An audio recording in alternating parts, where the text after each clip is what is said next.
Here is the voice of the working class, Rick Smith.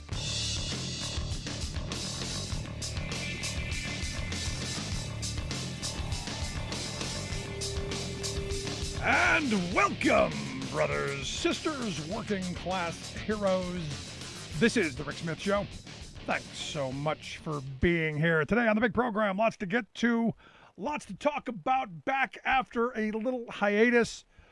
Before we start off today's show, thank you to the good folks at Teamsters Local 959 out in Anchorage, Alaska. Actually, all of Alaska, for bringing us out to do our song and dance, do our show from Anchorage, and also to talk to the faithful, talk to their steward school. Had the opportunity to talk about the importance of unionism, the importance of building a culture of unionism, and the idea that union jobs lead to better lives, and to rile up the crowd, to get them out there to go and change the world. And it was a fantastic time we had with my union brothers and sisters out there with 959 and Gary Dixon, the secretary-treasurer, and all of his staff. Fantastic people. Love those folks out there. And I got to tell you, love Alaska. We spent, we were there a couple of years ago. We went back. It was almost, as my wife said, it was like going home. Had such a good time. Got to see some really great stuff. We were up for the Northern Lights up in Denali National Park. We also went and did the boat ride in Seward, and did some hiking on a whole bunch of different glacier trails. It was a fantastic time. Got to bring the kids along.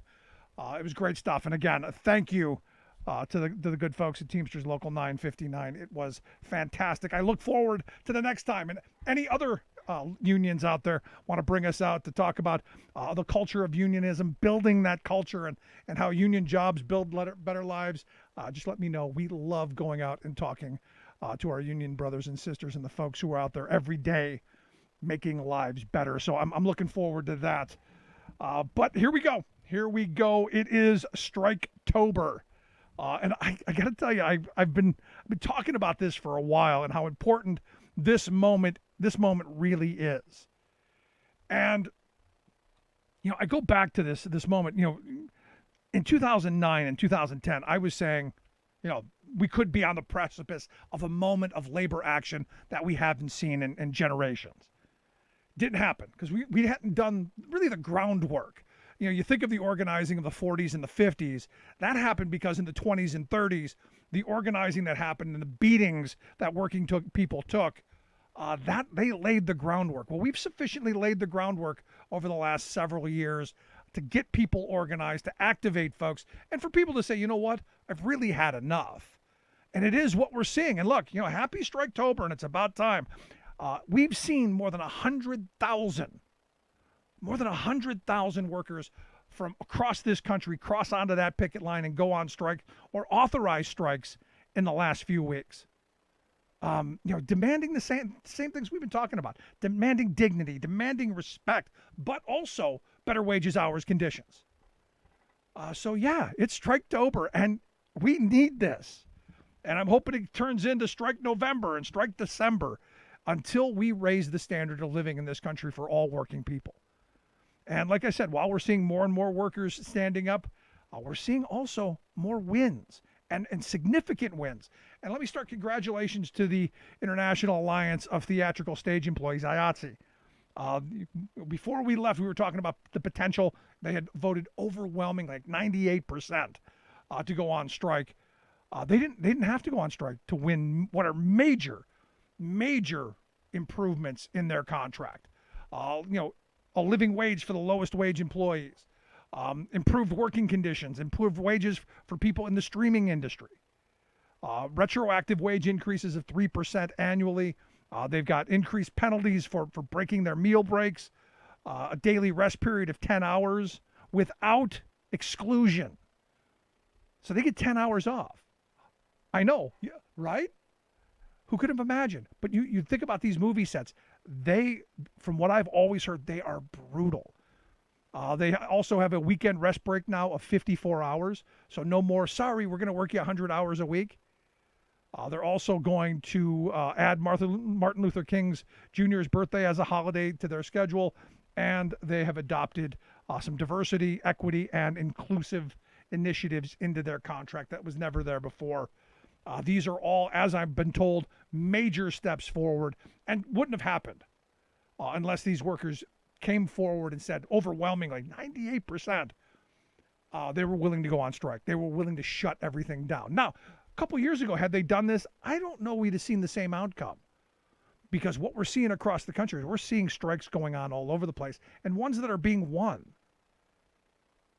And that, I think, is going to send a message for a lot of other places. This could be, as you know, victory and winning is kind of contagious. It's one of those things where once it starts, it snowballs, which is why we're seeing so many more places saying that, hey, we're taking to the picket line. I look at John Deere, the people who make the big giant tractors, the green tractors that everyone loves. They've been on strike now for a little, 2 weeks. And you hear the stories coming out of there that, their CEO is making, tens of millions of dollars. The company's wildly profitable. Shareholders are being taken care of. But the workers got screwed back in the 90s with a two-tier wage system. So again, what you had is the older employees did really well. They were making, really big money. But in 97, they went to a two-tier wage system saying anyone hired after a certain date in 97, they were going to make significantly less per hour. They were going to make less in their pension contributions, and they were going to have worse health care. And again, unions are workplace democracy. This is what the members back then saddled these workers with today. And now they got to go back and they got to fight that. Because, they're making $19-20 an hour, which you go, $19-20 an hour is a good wage. No, not really. Not when you're talking about the kind of skill and the kind of working conditions that these folks are in. As the one guy said, I can go work down the street at the gas station or a warehouse and make almost the same money. What's my craft worth? And this is part of the reason why they're saying, look, we don't want $1 or $2 an hour raise. We want like $5. And this is what all of the people who were against the Fight for 15 movement were dead set against. This is what their fear was. That if the gas station was paying $15 an hour, if the McDonald's was paying $15 an hour, these skilled workers who haven't seen a significant raise in 20, 30 years, that they'd start saying, well, wait a second, I'm no longer grateful to just have a job. I now want a piece of the pie that I helped to create. And this is going to get bigger, I think. The more people see that, hey, you know what, I have been making good money, pretty good money. I've been doing okay. But it's not what my parents got. I tell the story all the time. When I started working in the trucking industry back in the late 80s, we were making back then $14-15 an hour to start, 18 top rate. Today it's what, $18 to start, 26 top rate, over 30 plus years. I mean, that's not what it should be. When you go back and you do the Bureau of Labor Statistics and inflation calculator, that wage that I started at back in the late 80s would be like $32-33 an hour today to start. So where did that difference in wages go from what I was making 33 years ago with an incredible healthcare package, with an incredible pension package? Where did all that go? Well, we know where it went. It went to cutthroat competition being part of it, because when I started, the LTL trucking industry was 85% unionized. It's now down to about 15%, thank you to Ronald Reagan and all of the attacks on labor over the years. But more importantly, it's gone to massive CEO pay in the tens of millions of dollars, and to shareholders who are lining their pockets every day, and they've never lifted a box or turned a wheel. What they've done is they've taken money out of one pocket and put it in the other, and that's the hardest day's work they've ever done. And workers are saying enough already. We want to claw some of that back. And like I said, we've been seeing strikes popping up. The John Deere one, like I said, the Warrior Met Coal down in Alabama, they've been on strike for several months now because, again, they took massive concessions to help save this company from bankruptcy, to help make it profitable. And when they finally turned it around and they were expecting what they were promised, they were told no. And now they're on strike going, look, we want what we were entitled to. We want what we worked so hard and sacrificed for, to keep that company afloat and to make them profitable, only to be basically shoved up the where. Also, as we've had on the program, you've got the 800 nurses still in Worcester, Massachusetts on strike because the company doesn't want to give them their seniority back. They've already agreed to a tentative contract. It's now just how much pain can the employer impose on these workers as they come back. That's what this is about. And we're going to see this all over the place. You're going to see this kind of just nonsense. But the reality is we're seeing more of these. I mean, you've got the 2,000 healthcare workers in Buffalo, New York, who have been on strike. You've got the 1,400 Kellogg employees who across the country are on strike. All of them with the same kind of call.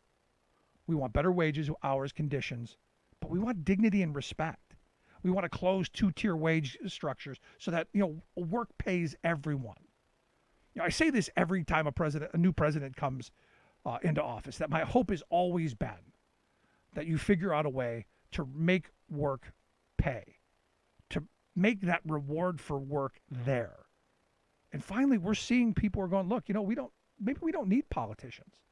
Maybe we need the kind of militancy and direct action that I've been calling for all 16 years of doing this program. Because what we know is corporate America's been wildly profitable. We've created multiple billionaires. In fact, we've got, what is it? Something like, I don't know what the number was, something like 745 billionaires. And, that's up like 150 just over the last several months.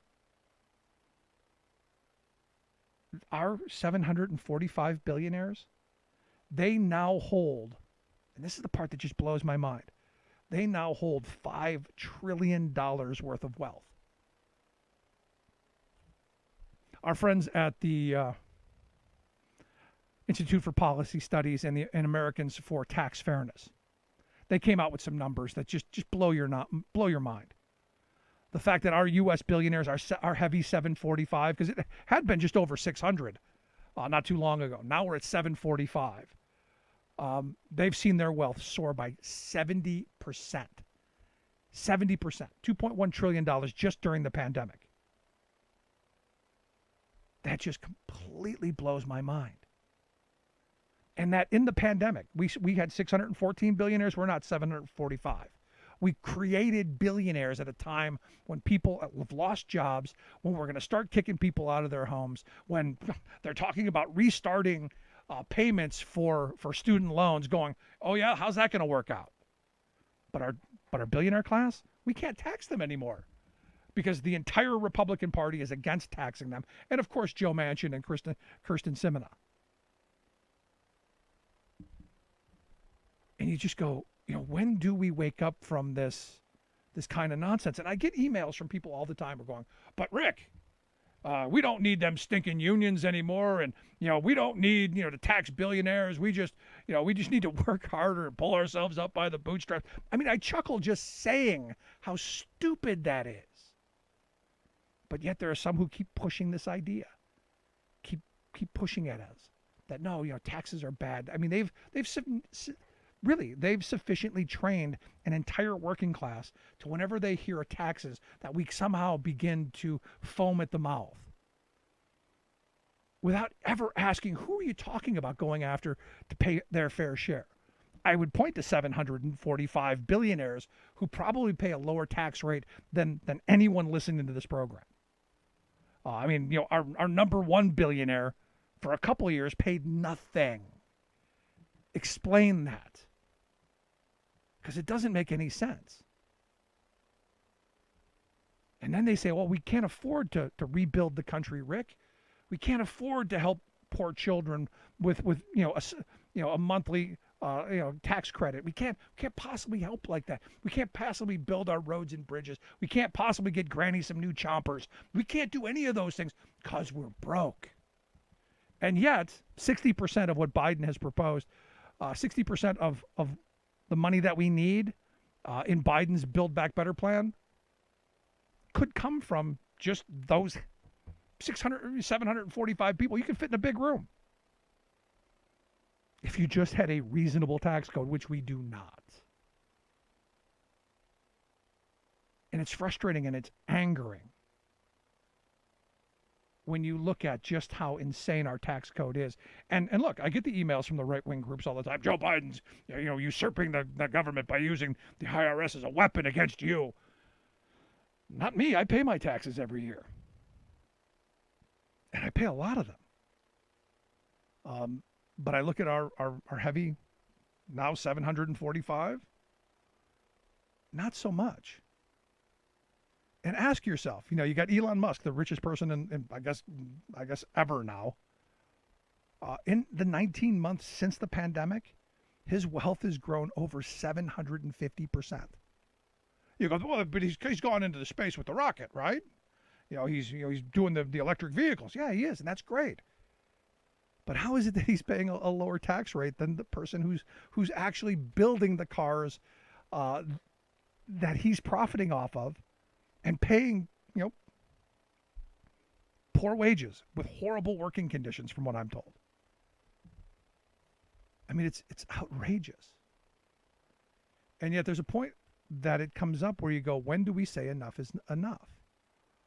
When do we finally go, we're going to tax the wealthy.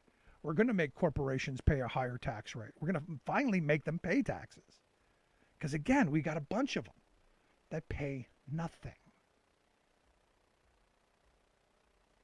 So when do you say enough? I think we're seeing it all across the country.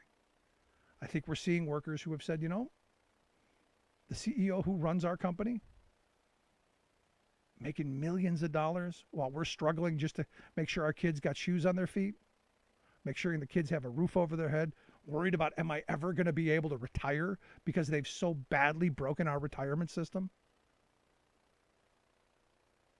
And then we hear all the screeds about, inflation's horrible. You know who's screaming that the loudest? All the people who have been holding wages down, who now are finally seeing those wages rise. It's our responsibility to take this moment, move it forward, rebuild the standard of living that made this country great. Rebuild that prosperous working class that gave every family an opportunity, a shot at that American dream.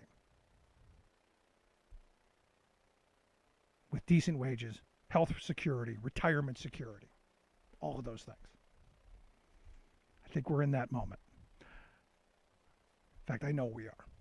I'd love to hear your thoughts. You can email me, rick@thericksmithshow.com. Tell me what you think. Right back. Stick around. Then workers standing up, and the union gives a voice to win. On the Rick Smith Show. I'm Rick Smith, and this is Labor History in 2. On this day in labor history, the year was 1823. That was the day abolitionist and women's suffragist Mary Ann Shadd Carey was born. Her parents were free blacks of color in the slave state of Delaware. They were involved with many prominent abolitionists and active in the Underground Railroad. The family moved to Pennsylvania, where Mary and her siblings were educated in Quaker schools. As a young woman, Mary became a teacher and returned to Wilmington, Delaware, where she opened a school for black children. Once the Fugitive Slave Law was passed in 1850, Mary and many other free blacks fled to Canada to safely continue their abolitionist work. She opened a school for fugitive slaves in Windsor, Ontario, just across the river from Detroit. Mary soon came under fire in the local press for insisting the school be racially integrated. She responded by starting her own newspaper, the Provincial Freeman. She and her husband Thomas often traveled to the United States to continue their anti-slavery work. They were present at John Brown's 1858 Constitutional Convention. Mary worked with Osborne Perry Anderson to publish his 1861 memoir, A Voice from Harper's Ferry. Anderson had participated in Brown's raid and was the lone African-American survivor. After her husband's death, Mary returned to the United States with her children to help recruit black soldiers for the Union Army. Once the Civil War was over, Mary moved to Washington, D.C. to teach. She enrolled in Howard University, where she earned a law degree. There, she joined the National Women's Suffrage Association and worked with Elizabeth Cady Stanton and Susan B. Anthony. She continued to advocate for civil rights and women's equality until her death in 1893. Labor History in 2 brought to you by the Illinois Labor History Society and The Rick Smith Show. For more information, go to laborhistoryin2.com, like us on Facebook, and follow us on the Twitters at Labor History in 2.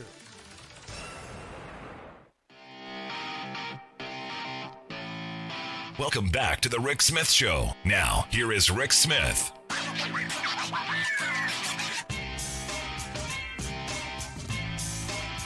So I got a great email today. I love these emails when I get this kind of crazy stuff from these groups who say, you could now be, we've chosen you. We've chosen you. What's the name of the group again? The Trump Patriots, the 1776 Donor Club. They've chosen me specifically. They want me to be one of their chosen patriots.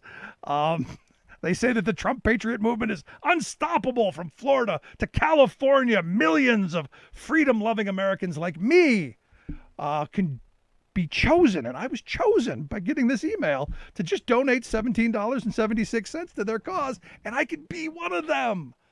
That is so wonderful and so thoughtful of them. My second favorite fundraiser of the day, the first one coming from Trump himself. And here to share some thoughts on that fundraiser, I've asked my good friend Joe Walsh to come give us some thoughts on where this nonsense goes. So I've asked, again, former Illinois Congressman Joe Walsh on the program. Joe, thanks for taking time for us.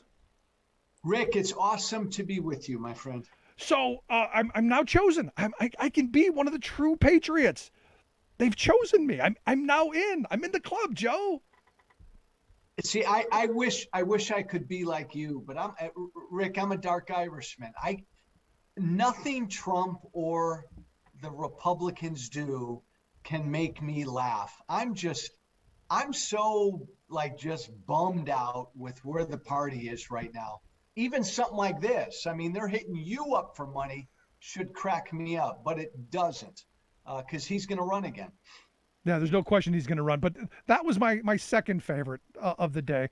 And second, kind of disgraceful. The most disgraceful thing that I saw today came out of the former guy himself. I got this email from Save America, this group who put out Trump's statement of, quote, wonderful to see Colin Powell, who made big mistakes on Iraq and famously so-called weapons of mass destruction, be treated in death so beautifully by the fake news media. Hope that happens to me someday. He was a classic rhino, and even that, always being the first to attack other Republicans. He made plenty of mistakes, but anyway, may he rest in peace. Donate to me. I don't know which is more disgraceful, that message or, hey, this guy died, give me money. And Rick, I've been waiting for any Republican all day and all night, any Republican to defend that statement. I've been dying for them to try, but they won't. But again, I remind you, the despicable, horrible, ugly, bigoted, dishonest, pathological, authoritarian guy who wrote that statement is the leader of one of America's two major political parties. That's what's scary. I mean, what he put in that statement, Rick, that doesn't surprise you and me and anybody who's been paying attention. But he's the leader of the Republican Party, and that's not changing. No, you're right. And you're right. I wasn't surprised by it in the least. In fact, I'm sure the first draft was much worse. Yes.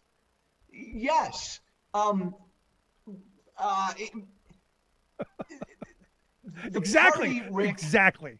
No, the party can't escape him. And in a way, this is the only thing in life right now politically that makes me laugh, is the freaking Republican Party deserves this. All the crap and all the ugliness that he lays down every day, it makes me laugh at the Republican Party because they created this monster and they can't get out of it. They deserve all of this. No, that's funny. No, I absolutely with you. And look, I still know some very diehard Trump supporters, but it seems to me, and you deal with them a lot more than I do, it seems to me that things like this for the hardcore, the fives, you're never going to change them. But some of the fours are getting a little soft, I think, and I think we're starting to see maybe. Tell me if I'm wrong. Are we seeing any You're cracks wrong. potentially? You're wrong. I love you. I love you like a brother, like an older brother. You're wrong. You're dead wrong. A poll I just saw today: 78% of Republicans want him to run for president again. No, I'm I'm in the unenviable position of engaging with hundreds of Trump supporters every day, hundreds of Republican Party base voters every day, and I've seen no cracks in their support. In fact, Rick, it's strengthened. It's solidified. Their denial of Joe Biden's win has strengthened. Right. Their belief that January 6th was no big deal has strengthened over time. You're never going to move the fives, the hardcore base, that 35, 38%. I see never hope for them. What I'm talking about is the Republican voter who was, kind of on the border, if there are any of those left, and I still know a couple. So you're saying no, this is it. Well, if you call those guys the hardcore fives, then are you saying there are fours, threes, twos, and ones? Yeah. Because if you're going to use 1 to 5, I'd say Trump's got all the fives. He's got most of the fours. He's got most of the threes, and he's got half of the twos and some of the ones. And the ones and the twos can peel off of him, but he owns the fives, the fours, and most of the threes. And I don't see anything changing that. So clearly we're going to end up with a 2024 where Trump is the Republican nominee, then is where you're going. Yes, and again, I'm not a Democrat. I'm still a proud Tea Party conservative. Trump's running, unless he can't physically or he's in jail. He's running, and I worry about how the Democrats might beat him. I really do. Yeah. I was just having this conversation over the weekend of, this. Who do the Democrats run in 2024? Because I don't think it's going to be Biden, and I don't think it's going to be Kamala Harris either. There are a couple of names that my mind is roaming around. I would love to see Sherrod Brown step forward. I'm a huge Sherrod Brown fan, but there isn't a lot of depth there. I wouldn't discount Biden right out of the gate. I know a lot of people are. A lot of people thought he couldn't run this past time. Who knows? I agree. I've got some concerns about Kamala Harris. And maybe then there would be a big dogfight on the Democratic side, which wouldn't be all bad, Rick, because whoever takes on this lawless, corrupt, authoritarian bully is going to have to be tough. Man or woman, yeah. that person's going to have to be tough. You need somebody who's going to be able to push back in ways that Hillary Clinton didn't, and get rid of that idiotic notion that when they go low, we go high. The dumbest thing I've ever heard. And when the first time I heard it, I said, no. Clearly, you have never played football. When they go low, you smash their face into the dirt so they don't do it again. Now, the best thing the Democrats do have going for them is Trump. Donald Trump is their greatest get out the vote tool. They need that in 2022 next year. If somehow the Democrats can make the midterms about Trump, and Trump will help because he's an ass. So he'll be out there every day trying to make it about himself. And look, again, nobody was knocking down the walls, to elect Joe Biden. We all supported Joe Biden because we had to get that corrupt madman out of the White House. No, excellent point. Now, here's the thing. Today we see the story that Trump's filed a lawsuit to stop the January 6th commission from getting the documents that they're requesting that Biden is evidently going to allow them to see. And you're claiming that the scope is almost limitless. And I'm going, here's the thing. When you're talking about a president who was involved in a treasonous act like we saw on January 6th, I don't know that I want limits on what his activities of that day were. I don't think I want limits so much on his actions surrounding what happened here. That's just my thoughts. I think we need to know everything he did, every person he talked to, and investigate every rabbit hole possible. It was an insurrection. And Donald Trump incited an insurrection. And now he's doing whatever he can do to stop the investigation into that insurrection. He's a traitor, Rick. Here's the problem, though. And I don't know where you are on this. We're 8-9 months after January 6th. This committee was formed 6 months after January 6th. This committee, Rick, should have been formed 6 days after January 6th. Right after the 6 attack on our hours. democracy. As soon as Biden was certified, they should have begun looking into this, and we should have been holding people accountable and doing perp walks every day. This is where you and I, I'm sure, will agree 100%. We should have been doing this from the beginning, and the sentences these people should have been getting all along should not be, here's time served, 6 months probation, here's a fine. We should have gotten actual jail time for people. My God, our government was attacked. As soon as that attack was put down, Rick, the investigation needed to begin.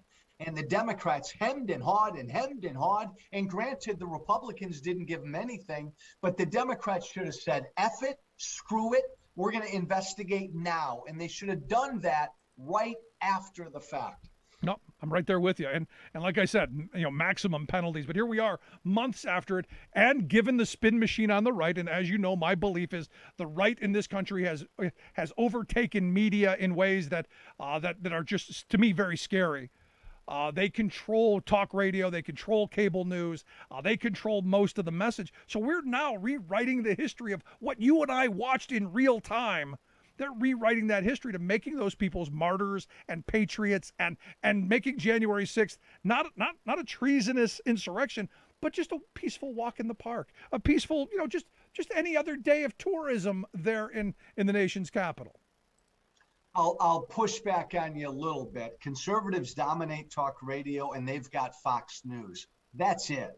CNN, NBC, ABC, CBS, PBS, MSNBC, CNBC, libs and moderates dominate all the rest. But to your point, Rick, Republicans are going to use this as a battle cry to take back the House next year. Yeah. No, but here's where I'll push back.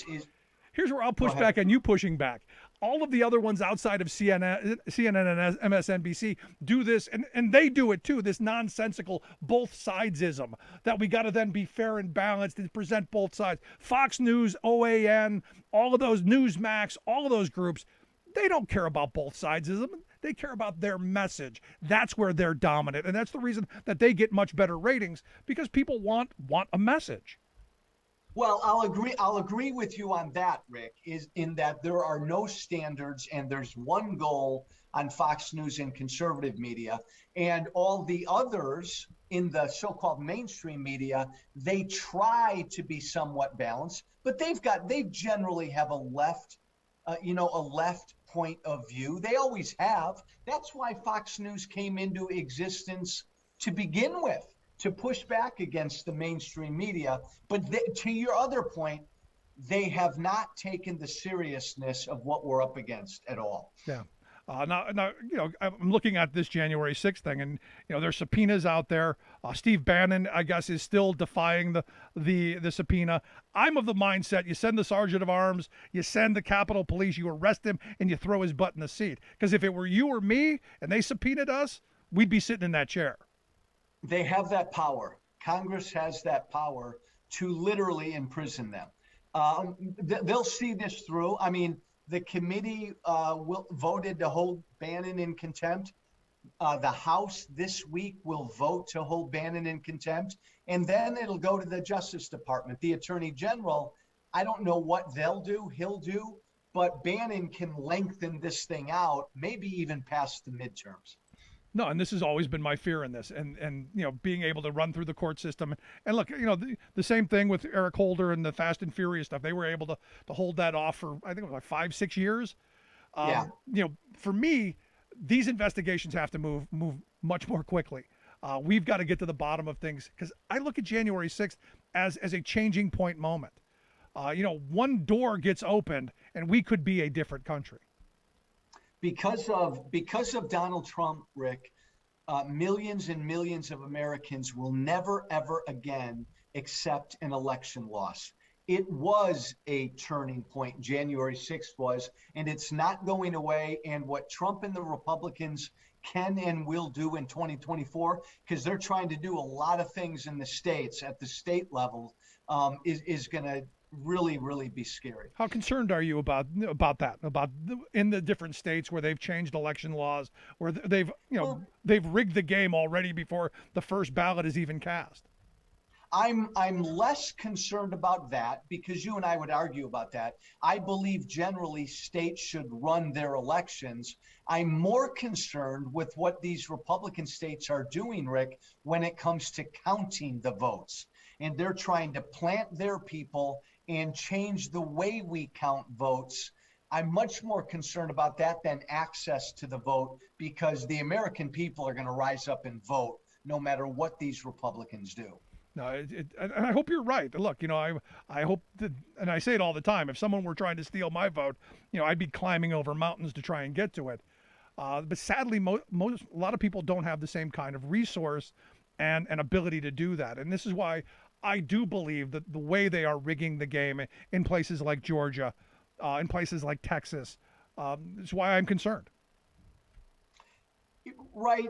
But again, you got to be careful, because every state, I mean, look at Delaware, look at Biden's home state of Delaware and the state of New York. I mean, we love to rap on Georgia and Texas. Some of these Democrat-run states are even more restrictive when it comes to voting. But we need to keep our eyes on secretaries of state and election officials in these states who are trying to mess with how elections are run and how the votes are counted. That to me is the scarier thing than the access to vote, because I still think we're going to vote no matter what. I'm hopeful. I'm hopeful you're right. I'm hoping 2022 we don't see the kind of chaos that I'm thinking we're going to see, and I hope that we get a fair election. But do you think we're going to ever buy any election going forward as fair? I mean, I go back to 2000. And I go, look, in Florida, I think the election was stolen from Al Gore. And I think Al Gore, basically said, yeah, I know it is, but we got to move on. So is this the end of elections, you think? If it is, Rick, then we're toast. I mean, the elections are kind of like the heartbeat of a democracy. And if the people have lost faith in elections, then in a representative democracy, forget about it. That's scary stuff. No, but this is part of Trump's legacy. And don't forget, man, he was talking about a stolen election before the election. Yeah, right back in 2015. No, and clearly something that we're going to have to continue to talk about. Joe, I appreciate the time. As always, great stuff. Look forward to having you back again. Keep fighting, brother. Good stuff. Our good friend Joe Walsh. Make sure you check out his website, fsilencepodcast.com. We'll get links out on social media. You can take a look at that. Quick break. Right back. Stick around. You're listening to The Rick Smith Show. We're working people. Come to talk. Remembering that united we bargain, divided we beg. Rick Smith. I'm Rick Smith, and this is Labor History in 2. On this day in labor history, the year was 2013. That was the day that two workers on California's Bay Area Rapid Transit, or BART as it is more commonly called, were struck and killed by a train. Christopher Shepard was a BART track engineer. Lawrence Daniels was a contract employee. Both men had years of experience working on the tracks. They were inspecting the tracks when they were hit and killed. Workers who usually operated the trains were out on strike. The Amalgamated Transit Union Local 1555 and SEIU Local 1021 had walked off the job the day before. The strike disrupted the daily commute of 400,000 Bay Area travelers. The unions were on strike for improved wages and safer working conditions. The union wanted bulletproof glass for station agent booths for worker safety. They also asked for improved lighting in the tunnels. According to an article in Mother Jones, quote, a BART spokesman called the safety issues a smokescreen, arguing that contract negotiations were not the place to raise them. In response to the strike, BART was training a replacement worker to run the train when the tragedy occurred. The manager, who was supposed to monitor the unexperienced driver, had left the car. In addition, the National Transportation Safety Board found that BART had no way for workers on the tracks to communicate with the drivers. The family of Lawrence Daniels sued BART, which settled for $300,000. The union and BART settled the strike 2 days after the tragic deaths. The union won nearly a 16% pay raise. The union also won safety upgrades, but management won concessions on employee contributions to medical benefits and pensions. Labor History in 2 brought to you by the Illinois Labor History Society and The Rick Smith Show. For more information, go to laborhistoryin2.com.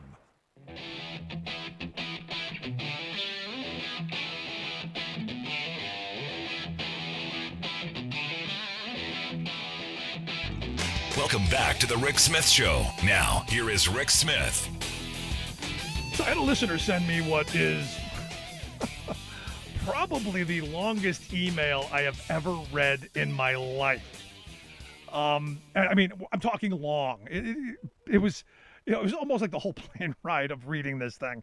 But basically taking me to task over my position on China. And evidently he has diagnosed me with, let me see this, overly hyperbolic and destructive China phobia. Evidently, I'm afraid of China. And I'm going, no, I'm not afraid of them. I'm tired of having them kick my behind. But his long email, his rambling and all that, basically was this. Why can't we all just get along? Why can't we be like Reagan and Gorbachev? Why can't we do things around, how did he put it, ending our deadly military confrontations, having a wasteful economic competition and trade wars. He talked about that we're both destroying the planet. We should be working together. He pointed out that we each have human rights violations and we should stop, going against each other and then, blaming each other for the pandemic. And, basically, why can't we just all get along? Why can't we all just get along? So I thought the perfect person to answer that question, why can't we get along with China? Why can't we just sing Kumbaya? I've asked my good friend Scott Paul to come back and talk to us. Scott is the president of the Alliance for American Manufacturing. Scott, why can't we all just get along? Rick, it's a great question. And I have to believe that the person who wrote you that was well-intended. Right. Because we don't, no one wants to fearmonger. No one wants to warmonger. We don't need another 40 or 50-year Cold War that drains resources. All of that is correct. No question. But, and this is a big but, we have to be really serious about some of the challenges as well as the opportunities we have with the government of China. And let's be clear about that. It's not Chinese people. It's not Chinese culture. It's not anything like that. It's not even China's ability to have some influence in Asia, but it is about the policies of the Chinese government that spill over and have a negative impact on the rest of the world. Right, and the fact that they lie, cheat, and steal, and have been stealing our intellectual property, been the home of cheap exploitable labor and exploitable environmental regulations, and then tell us, oh, we're going to fix all those things, and we never see any real movement on it. Yeah, that's right. And I don't want to set these aside because these are an important set of issues, but first you have the aggression against the Tibetan people, which dates back 50 years. And then you have aggression against the Uyghur minority within China, and with respect to Hong Kong, just completely uprooting the democratic traditions that have been blossoming there over decades of time, and also these claims about the South China Sea that the Chinese government makes, which are also very much in dispute. And then you get to a lot of the economic aggression. And I am all for hundreds of millions of Chinese people being lifted out of poverty. I think that is unquestionably a great thing, because it means they would become consumers of American goods and American culture, and others around the world But the way China has approached its development, the Chinese government, is that it's at the expense of others. And so we're going to exploit our own labor to undermine yours. We're going to exploit our own environment to take away market share from yours. We're going to prop up these massive companies that we're going to own as the government. They won't have to make a profit, but we're going to take market share away from you because we want to dominate. we want to dominate, not only compete, but to dominate. And so you go from a China that 20, 25 years ago had a respectable market share, but not an outsized market share, to a China today that for some commodities, for some key goods, has like 75% of the world's production, and calls the shots. Yeah, and no, these shots, unfortunately, are not democratic right. At all. They're very exclusionary.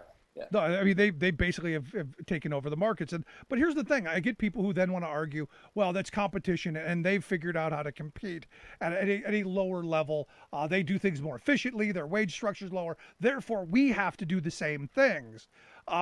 Again, that's that race to the bottom argument where we'll basically slit each other's throats for pennies, and lose because we're never going to be able to compete with slave labor. We're not going to compete with a Chinese communist government who's going to heavily subsidize. We're set up in a loser's game, and it's been that way for a while, Scott.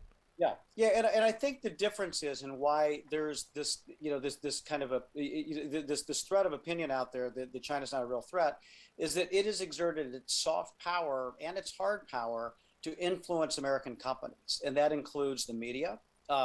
That includes multinational companies like Apple, and these companies become complicit in the goals and designs of the Chinese government, which again, very much, China does not tolerate internal dissent whatsoever. It censors outside dissent. It is not about free speech or free debate or free expression or freedom of religion at all. It is exactly the opposite. And so I don't want an Americanized China. I don't want to see that necessarily, but I do want the Chinese people to have the ability to change their own government if they want to.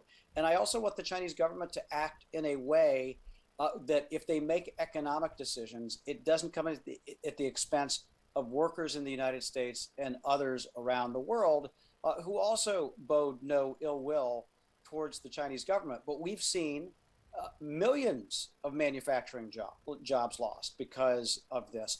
We've seen a massive amount of carbon put into our atmosphere, CO2, because of the pollution from these zombie factories and zombie steel mills that exist in China. And it is wildly distorted markets. And it just, the problem is whenever, and this is the point, whenever you stand up and you say something, there's this pushback, but like, why are you getting down on China? They don't want to come bomb us or anything like that. And they certainly want to be a strategic competitor. There's just no doubt about it. But the policy choices that their government makes, that their communist government makes, have detrimental impact on citizens in the United States and others around the world. And that's why we speak up, why we stand up, and why we want to put a stop to this. No, and in fact, the Chinese communist government, they guard their image in really. I guess you have to give them credit that they're the ultimate brand defenders. When you can get one of the best wrestlers, the most popular wrestlers in this country, one of the wealthiest wrestlers, to learn Mandarin Chinese, to apologize for something that was I don't think was a big deal, that's real power. Yeah, it's like I called Taiwan, and so the government's upset. They're gonna completely keep my movies out of China forever, and my studio is going to dump me unless I make this pathetic apology. I mean, that gives you a sense that is a bullying tactic right there, and it's not just John Cena. I just don't want to pick on him. No, it's the entire thing. Yeah, it's virtually every Hollywood studio, virtually every tech company. There are very few. There's a couple that don't play ball in China, but virtually all of them do. And so when you see the exceptions, they're notable, like, the James Bond franchise, which just kind of ignores China because they don't want to deal with the whole, they literally don't want to kowtow, right? And so they're like, or Netflix, which is like, no, we're not going to enter China. But there's other companies that have sold their souls and have made a deal with the devil. And not only do they follow the censors that the Chinese government wants to put into place, they're like, they turned a blind eye to things like, forced labor, the equivalent of like concentration camps and what has been called genocide. What is genocide in the Uyghur region? Because it's a supply of polysilicon, or it's a supply of cotton, or other sorts of materials, and rather not talk about it. Yeah. And that's just, that to me is quite shameful for companies. And I get this, like they want to be woke at home, and I want them to be woke here. I want them to stand up for social justice and economic justice, but that also has to extend beyond the border. I'm with you on that. And that can't be used as an excuse. Now, going back to this email, and look, I don't want to be too dismissive. It was a long email, though. It really was. But this is the same kind of rhetoric that we heard during the Clinton years and the run up to the Clinton, all during the H.W. Bush years, of how, same thing, of how we were going to make Mexico like us, and we're going to raise living conditions, and everything was going to be wonderful. It's that same, I get that kind of feel, that kind of rhetoric that, the same thing with China. We were going to make living conditions better for them. We were going to create a middle class. We were going to bring people out, millions of people out of poverty. And they've done a little bit of it, but nowhere to the extent that that we've made their lives better and ours worse. I'm just getting this weird kind of deja vu. Or am I off base here? No, you're not off base. I once heard an economist, and he was saying this is a good thing. And this was like, my jaw dropped, and I wanted to stand up and say something. I should have at the time, but his name is John Paulson. He was like a Wells Fargo financial guy. He's like, the best thing we've ever done is open the market with China. It's like our Marshall Plan. Yes, we have a trade deficit, and yes, we've lost some, but we've enriched the Chinese people, and they're going to buy. They're going to buy American products, and it's going to make everybody better off. And I wish I could like show him those words now, because that was said about 8 or 9 years ago, about just how wrong he has been about that, because it's still a one-way street. China gets what they want from us, right. but no more. And they're building up their own companies. And they're excluding ours, and we have a massive trade deficit still, and we still have a lot of these challenges that exist. And the Biden administration has a very tough job, because no administration has gotten this right. Trump didn't get it exactly right. Obama didn't get it exactly right. I mean, Trump did something about it, but he was like flailing wildly. It wasn't structured at all. And so, Biden and his team have a very tough course ahead. But I think that they are very clear-eyed about what the potential threat is. And Rick, the evidence we have of that is this hypersonic missile launch that was done, which is a sophisticated technology that, could potentially escalate, the arms race to a new level, which is no one wants to see that. But China is flexing here. No, this is definitely a moment of testing. There's definitely a moment of testing Biden, but I also think it doesn't matter who's in the White House. I think China has a plan. And I think Xi Jinping is probably the most dangerous person on this planet, as far as I'm concerned. I don't care about Kim Jong Il I don't care as much about him. I don't even really care about Putin as much. I think Xi is the most dangerous person to peace in this world. Yeah, well, the bottom line is that even though you have to take North Korea, Iran, some of these threats seriously, none of them can't really, in any major way, can impact the United States of America directly over a sustained period of time. They'd be wiped out. They'd be wiped out.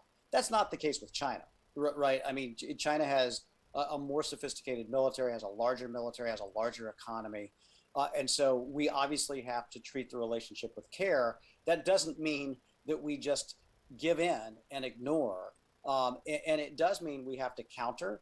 And when we can collaborate with them, we should collaborate. But when we have to confront diplomatically, we have to confront diplomatically. Yeah. And when we have to engage our allies and isolate China because of their actions, that's what we have to do. It's just like with the origins of the pandemic. Just let the scientists in, let them do their job. make all the data available and solve this once and for all. It's pretty simple, but once it's just one of those symptoms of the larger problem that China may have something to hide. Yeah, because look, I love that there are some people who are optimistic that we all can hold hands and we can all work towards a common goal. Because look, to address climate change, we're going to have to figure out how we do that.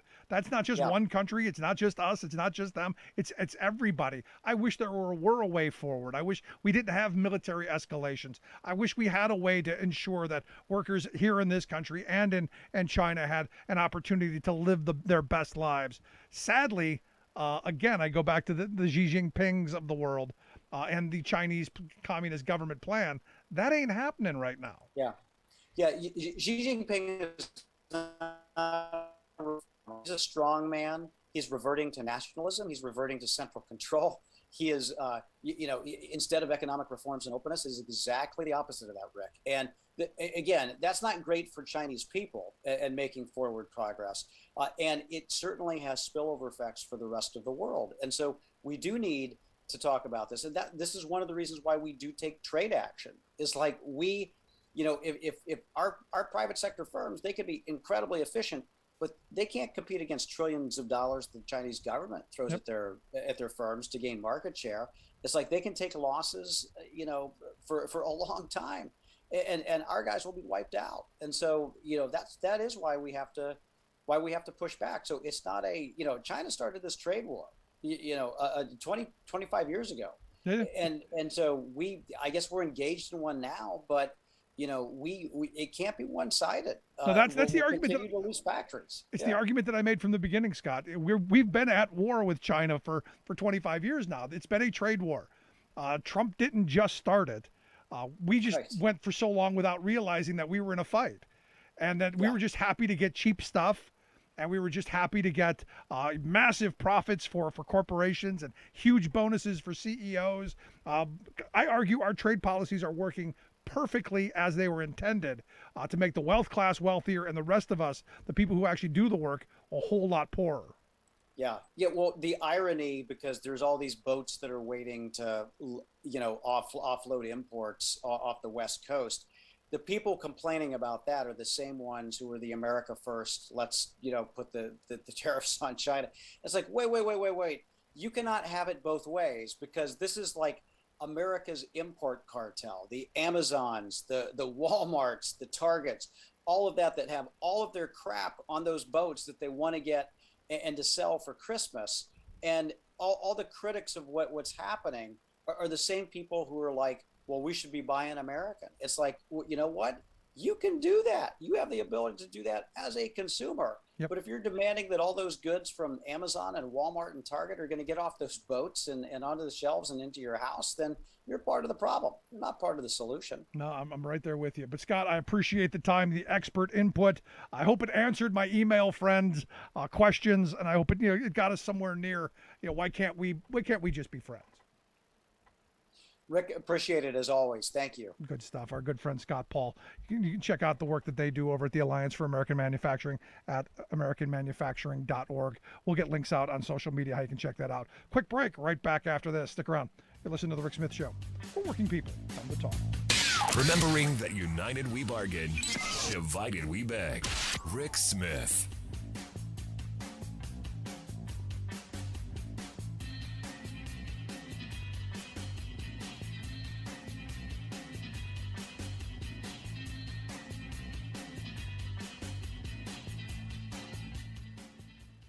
I'm Rick Smith, and this is Labor History in 2.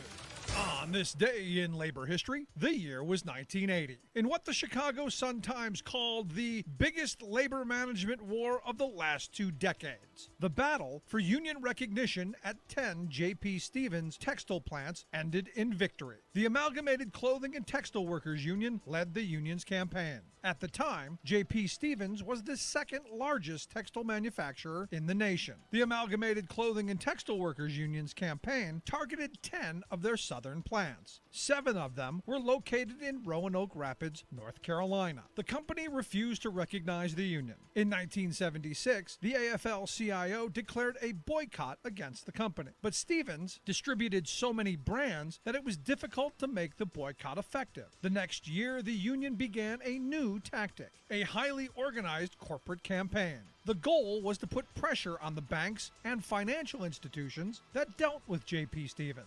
That March, 600 individuals bought 1 share of stock in the company. Hundreds of representatives from union groups, religious institutions, and community organizations supporting the union attended the company's shareholder meeting in New York City. They came to directly confront management. Outside, 4,000 protesters marched in solidarity. In 1979, the struggle inspired the classic labor film Norma Ray. Sally Fields won an Oscar for her portrayal of a woman who helped bring a union to the cotton mill where she worked. The real-life Norma Ray was Crystal Lee Sutton, who was fired for her union activity. She went on to become a union organizer. The union's success at the 10 southern plants was considered a major victory for the cause of labor. However, Stevens remained vehemently opposed to unions at their other locations.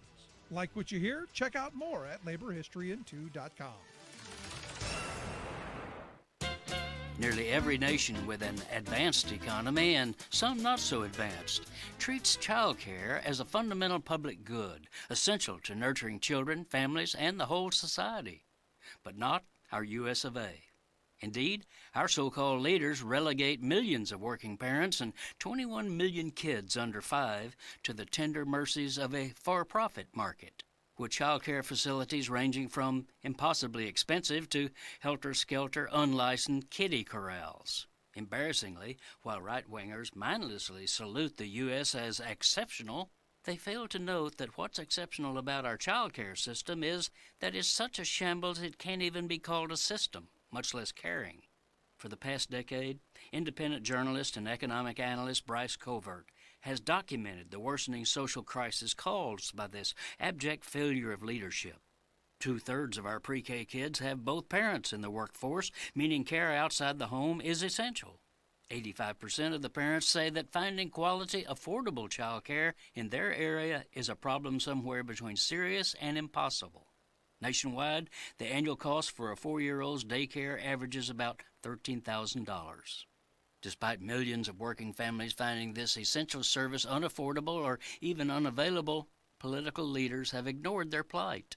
Child care aid reaches only 15% of qualified kids. Some callous governors even divert chunks of federal child care subsidies to their own political priorities, such as corporate welfare. In 2017, even before COVID-19 abruptly shut down thousands of care centers, 40% of America's children lived in child care deserts, zip codes with 0 programs or so few that 2/3 or more of the area's children are unable to get in. This is Jim Hightower saying, is this the best we can do for the future of our nation? The Hightower Radio Lowdown is brought to you by the Lowdown Happy Hour, live streamed from the Chat and Chew Cafe. Details at hightowerlowdown.org. Welcome back to the Rick Smith Show. Now, here is Rick Smith.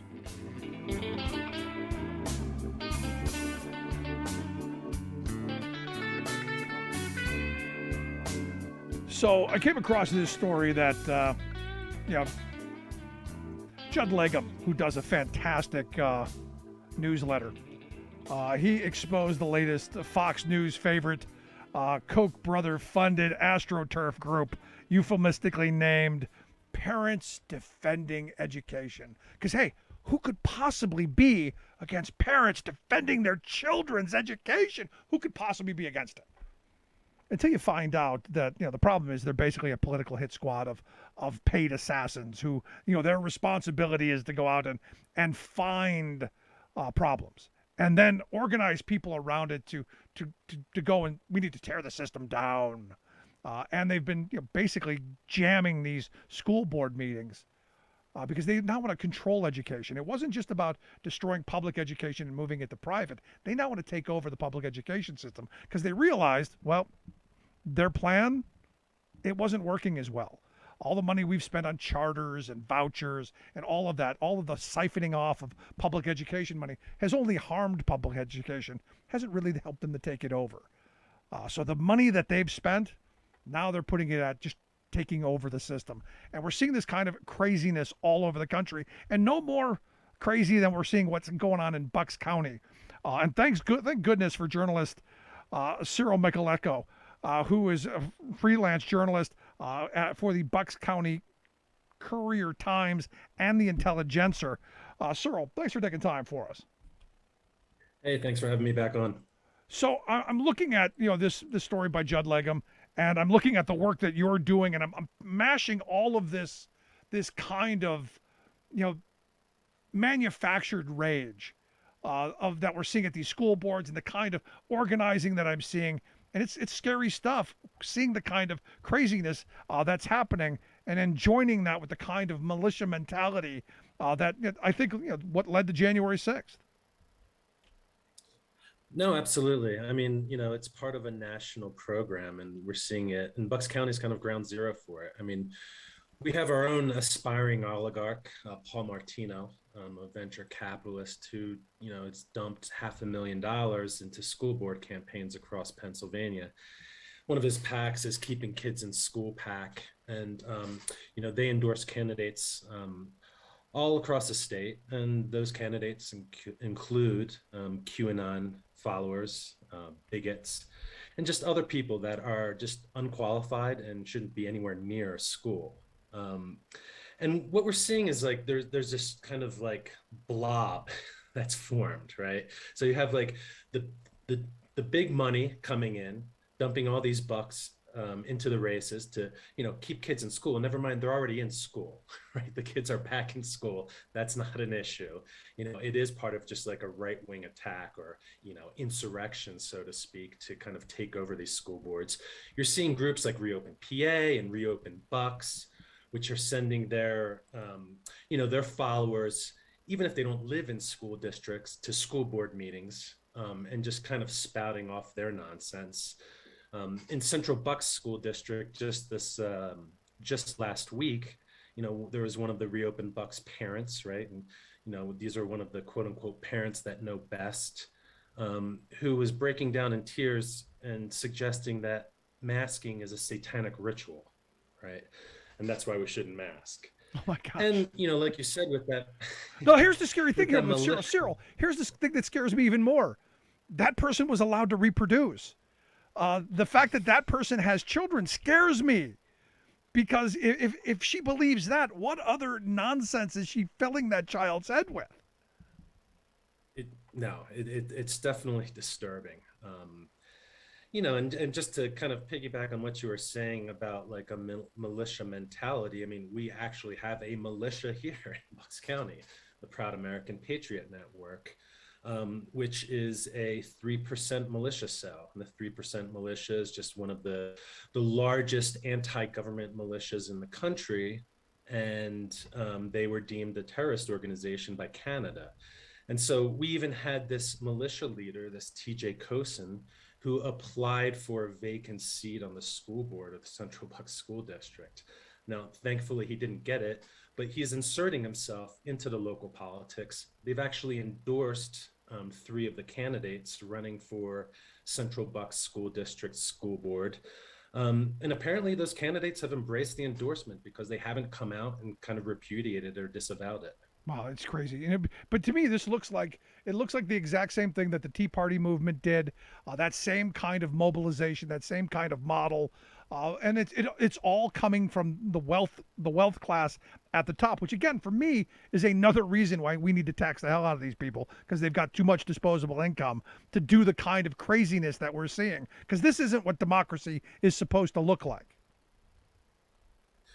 No, not at all. And it's just really disturbing. If you like go up the road in Bucks, up to like Penridge School District, that's a complete like far right circus. So you have this group, Parents for Educational Liberty, And they're this just far right wing group of local parents that are essentially trying to carry out a pogrom, an educational pogrom, to ethnically cleanse curriculum from Black and brown voices. So at one of the last curriculum meetings, parents were calling out works by James Baldwin, Langston Hughes, Frederick Douglass, a poem by Amanda Gorman. And prior to that, the group celebrated on Facebook successfully removing 2 books, This Is My America by Kim Johnson and American Street by Evie Zoboy, 2 women of color. Now, they have friendly territory in Penridge School District because it's just like Yeah, just it's crazy. I mean, we're heading back to what seems like the book burning days, Cyril. I mean, it just seems like we're heading to some really scary times. No, absolutely. And this is why school board elections are so important. This is why it's so important, like people, are turning out. I feel like some people are frustrated with the way the Bucks County Democratic Party has been handling this. I'm not sure they're putting enough resources into this. Because this is so huge, and this is what's going to turn people out, because parents are concerned with the direction that not just the country's going, but the schools are going, and what's going to be left.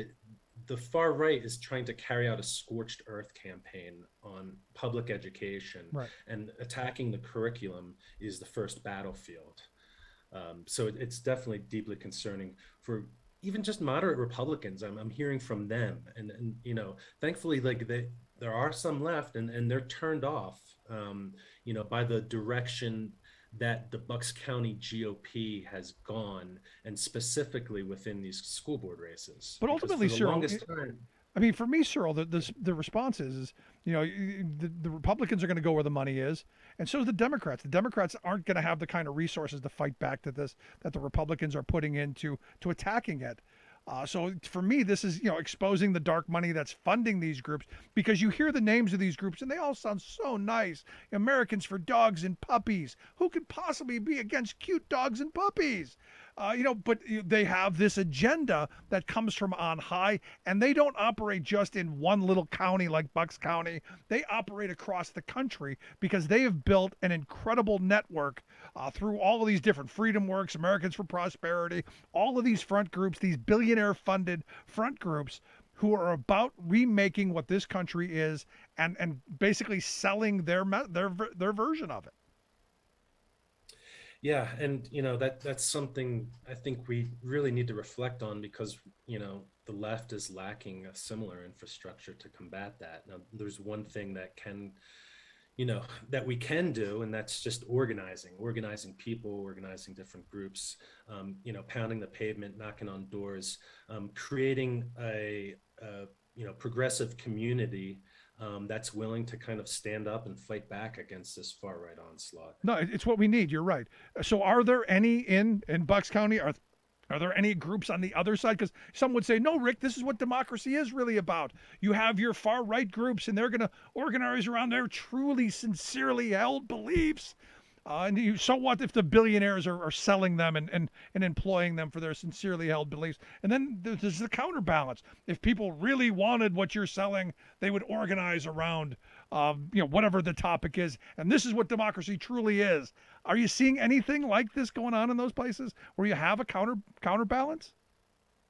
No, I am, and part of the thing is that a lot of these parents on the left, and the Democrats and the liberals, they've been really inspiring to me, seeing them kind of fight back. A lot of them are kind of like, crowdsourcing information that they're feeding to me, exposing the extremism, not only of these candidates, but of their ties to the militia group itself, etc. So like parents are really engaged, and I think this this election cycle has been a spark. It has really just kind of like opened their eyes to see that while voting is like important, what's more important are all those other days of the year and what you're doing with them to kind of organize the community and to kind of advance a progressive politics, that puts people, common sense, right, healthcare first. Right. What the sad thing to me is now we're taking, school board elections and we're making some of these $1 million elections. And you go, where does this money come from? And then, how important does the wealth class of this country view our school boards? I think we're seeing that in the dollars that they're spending.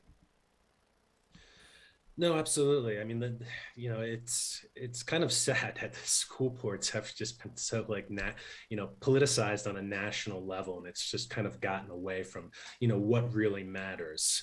And at the same time, I think that,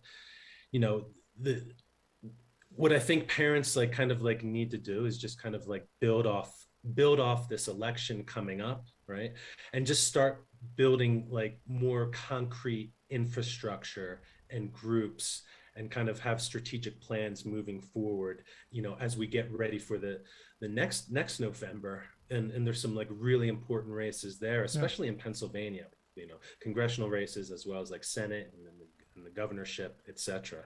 No, the next year is going to be an enormously important year on the election front. And I think people are going to get inundated with messaging and all this stuff, and now have to worry about school board elections. I mean, this is just another one of those things where the moneyed interests don't seem to run out of time or manpower. Whereas if you're looking on the left, you said, now we got to have concrete infrastructure. Now you've got to do all this stuff. Most people, they just want to get their kids to school. They just want them to get the best education they can. They want to go to work and be able to support their families. Now we got to worry that the school boards are going to turn crazy and what kind of insanity they're going to throw in front of our kids. Under the guise of we're just fighting critical race theory, Cyril. I can't tell you how many times I've heard that.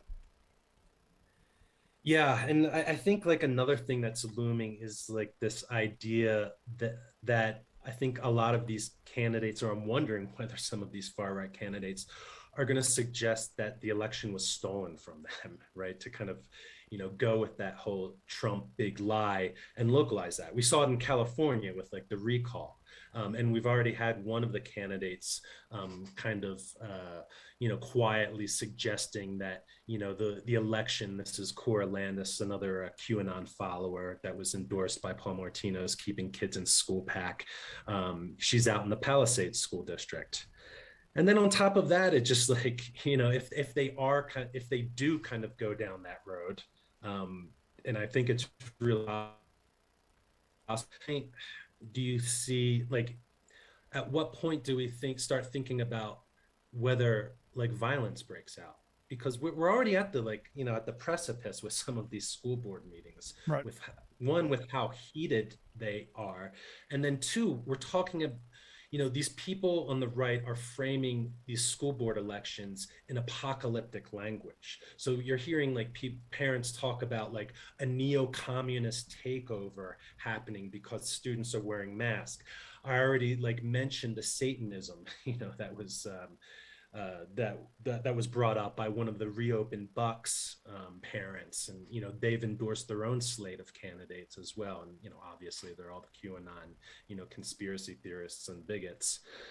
So that's something else that we have to kind of be vigilant of, especially when we know that there are people that went to the insurrection, are supportive of the insurrection, supportive of the big lie. There's the 3% militia that's here locally, as well as the Bucks GOP that seems to be fine with it because they're not doing anything to kind of clean up their own house. I think they've just accepted this is their base. Yeah, this is who they are. And they don't want to kind of alienate their base, otherwise they're going to lose elections. But at some point, doesn't sanity have to at some point rule where, do we have to go through a painful period of watching these people destroy school boards and turn them into just insane little groups that try and whitewash all of our history? Because look, I don't want any particular bent being taught. I want my kids to learn actual history, to talk about the actual facts of what happened, and learn it in a way that makes them think critically about it. And for instance, we did a civil rights tour to learn about how African Americans were treated in this country. Things my kids had never learned in school. I want kids to be able to look at that stuff critically and go, yeah, we treated people horribly. Let's not do that again. maybe that's a good place for us to be. Yeah, and then like, it's so frustrating because they just don't want to teach history. I mean, we had candidates on a local conservative radio program saying like, with regards to slavery, we need to get over it already and just keep and start teaching that America's the greatest country in the world again. And I think part of the problem is if you're looking at history, right, like in all the dark chapters of the country's history and how we've mistreated like Native Americans, women, African Americans, people of color, etc. It's often progressives, right, that are fighting back and pushing back, whether it's the abolitionists, the women's suffragists, American Indian movement, freedom riders, anti-nuclear activists, anti-war activists, Occupy Wall Street, etc. So for me, I think like they're attacking history because it's a history where progressives are overcoming far-right conservatives like them who want to see the country go back to the racial, social, and gender orders of the 1950s. Yeah, I mean, and again, I've said for a long time, you've got a Republican Party and Donald Trump himself wanting to repeal the 20th century and take us back to the not so great good old days, and we're seeing it playing out, and it's I keep coming back to this as we're literally eating each other. The Jay Gould quote just sticks right in my head that, as he said back in the 1880s, I can easily pay half the working class to murder the other half. And looking at these school boards, they're not paying anybody. Well, one side's paying people. They're literally paying one half to kill the other half. Yeah, and I think that another problem is like there's no way that the two sides can like communicate with each other anymore. Right, because we're living in two totally different worlds, and part of the problem is that the Republican Party for years has just been essentially misinformed, if not brainwashed, first by Fox News, right, and then by all these like fake news sites and these kind of like Facebook pages. So if you're looking like back in like 2014, for instance, there was a Fairleigh Dickinson poll that showed that like over half of Republicans thought that it was definitely true or probably true that that the United States found a weapons of mass destruction program in Iraq, right? Which we both had, like, didn't happen. And then we have, more than half of Republicans thought Obama was a Muslim, right? That he wasn't born in the country. And then right now it's just like, we're seeing it on the local level with like people thinking that, K through 12 students are being taught college level critical race theory curriculum. And so if you don't have like a shared set of facts that you can agree on, any kind of like meaningful or effective conversation is essentially impossible. And then how do you govern, right? Like moving forward. No, you're right. We're in a real pickle of a spot. And this is why I think the fight over education is so important. And the work that you do is so important. Because at some point, school board was never that important to me. I'd pick a couple of names. Hey, these people sounded all right. Hey, I know this guy. I think he cares about kids. And I thought, across the board, whatever their political stripe was, they all cared about the kids in the classroom getting the best education possible. Now I don't know. And that's scary to me. Yeah, absolutely. And the problem is that, schools are not just, education is about kind of like grooming like good citizens, right? Like informed, high information voters with like critical thinking skills. So if the right wing gets its way, what they are indoctrinating. They want to indoctrinate children. Yep. Right? They want them to have like this America first, like Turning Point USA mentality about what the country is. And you can criticize the country and still love it, right? So, and that's what I think that they don't understand. But if they're successful, then we're going to have even more like low information voters that are pulling the lever on election day. Yep. No, you're right there. Cyril, as always, I appreciate the time, appreciate the work you do. We're going to get links out on social media to take a look at the articles that you've put out. I think it's good stuff. I appreciate your time, brother. Thanks so much, Rick. Good stuff. Cyril Mychalejko. Make sure you check out the work that he does over at the Bucks County Courier-Times and the Intelligencer. Quick break, right back. Stick around. You're listening to The Rick Smith Show.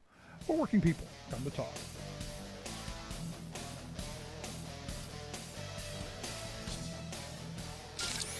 Waving the flag of freedom for people, not corporations. Rick Smith.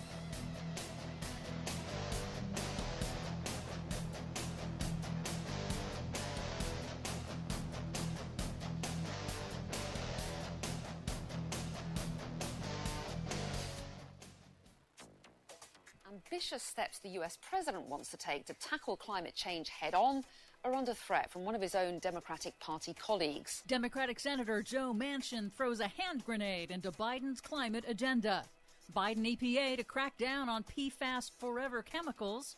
U.S. could have as many as 3 million abandoned oil and gas wells. Plus, McDonald's finally decides to offer customers meat-free choices. All of those impossible choices and more straight ahead. From BradBlog.com, I'm Brad Friedman. And I'm Desi Doyen. Stand by for 6 minutes of independent green news, politics, analysis, and snarky comment. And you're about to find out why in another installment of Oops, We Killed the Earth. Yep, that would have been a much better name. This is your Green News Report. Okay, Desi Doyen, I don't know how long it's been, but it feels like every single story we cover these days has something to do with Joe Manchin. I know, it does. In Washington, the Biden White House is scrambling to craft alternatives to a key climate measure in President Biden's Build Back Better agenda that is opposed by conservative Democratic Senator Joe Manchin of the coal state of West Virginia. That's corporatist Democratic Senator. That's obstructionist Democratic Senator, but you press on with whatever you're saying there. The Clean Electricity Performance Program, or CEPP, would pay electric utilities to accelerate their switch to renewable energy and fine those that don't, which would help the U.S. achieve 100% zero-emissions electricity by 2035. Sounds great. So Manchin wants to kill it, I bet. Yep. Without the CEPP, it will be much more difficult for the U.S. to meet that goal and to meet its international emissions pledges under the Paris Climate Agreement. But without Manchin's support, the entire Build Back Better bill won't pass the Senate. Oh, Lord Manchin, what hath you done? Manchin's resistance harms his constituents the most. New federal flood data shows that of all of the states in the lower 48, West Virginia is the most exposed to flood damages. Manchin has received more campaign donations from the fossil fuel industry than any other senator and personally profits about $500,000 a year from his investments in coal. It's almost as if he cares more about his profits than his voters. In a recent expose by the UK's Channel 4, an ExxonMobil lobbyist boasted that he has Manchin's office on speed dial. Joe Manchin, I talk to his office every week. He is the kingmaker, and he's not shy about sort of staking his claim early and completely changing the debate. So, once again, that's ExxonMobil's top lobbyist who talks to Manchin's office every week. Yep. Shocking. Now, both EPA Chief Michael Regan and U.S. Special Climate Envoy John Kerry say the U.S. can still meet the goal of cutting emissions in half by 2030 through other executive branch actions that are in the works. However, if the climate provisions are stalled or gutted, it will be harder for the U.S. to push other nations to take aggressive steps at the upcoming UN Climate Summit in Glasgow in just a few weeks. And it matters because September 2021 was the second hottest September ever recorded globally since record-keeping began in the 1880s. That's according to NASA. The last 9 Septembers have all been the hottest Septembers on record. And persistent droughts around the world have helped push global food prices to their highest level in 46 years. That's okay. That just means Joe Manchin gets to golf all year round in West Virginia. In other news, a new analysis of industry data has calculated that the number of abandoned oil and gas wells in the United States is nearly double previous estimates, finding more than 81,000 documented abandoned wells across the country. And those are the ones we know about. Undocumented orphan wells could boost that total to as high as 3.4 million. Is that a good or a bad thing? That's a bad thing. Why? Orphaned wells are releasing pollutants into the air, water, and soil, including methane, a potent greenhouse gas. But the Biden bill would spend a lot of money to plug up those abandoned wells, no? Yes, but it has to pass first. Oh, yeah. The Biden EPA announced Monday a 3-year initiative to regulate toxic forever chemicals in America's drinking water that pose health risks to nearly all Americans. The class of chemicals known as PFAS for short are used in a vast array of industrial processes and consumer products and do not break down in the environment, thus the name forever chemicals. PFAS chemicals are now found in drinking water supplies, soil, food, and the blood of millions of Americans. Finally, some good news. Fast food giant McDonald's is finally catching up to its competitors in offering plant-based options. Test marketing a plant-based burger made with Beyond Meat in a teeny tiny handful of U.S. markets in Texas and California. I'm loving it. For much more on all of those stories and the ones we couldn't get to today, check out our website at greennews.bradblog.com. Don't forget you can download our reports anytime via Stitcher, TuneIn, iTunes, Apple, Google, or Amazon Podcasts. Find, follow, and share us planet-wide on the Facebooks and the Twitters at Green News Report. I'm Brad Friedman. And I'm Desi Doyen. And this has been your Green News Report.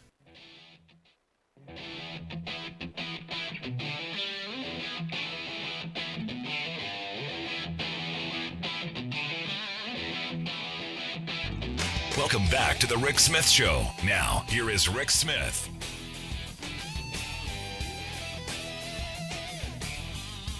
So you gotta love when you've got a clairvoyant congressman. And I throw that out there because we talked about this before I took our break out to Alaska. That this Congressman Fortenberry, was probably going to be indicted. In fact, on Tuesday, he came out and said, I didn't lie to anyone because the charges are lying to a federal investigator. So congrats on the prediction. I hope it works out. I hope it works out the way it is supposed to work out. Anyway, here to share some thoughts on, the congressman's prediction and his clairvoyance. I've asked our good friend, former Ohio Congressman Bob Ney, to come talk with us. Bob, thanks for taking time for us. Well, thank you, Rick. So, clairvoyant congressman knew he was going to be indicted? Well, I know a thing or two about the Justice Department. So I can comment on this one, having had my own trials and tribulations. He was trying to get ahead of the curve. He knew he was going to be indicted. And the reason I, referred back to my situation, I was never indicted.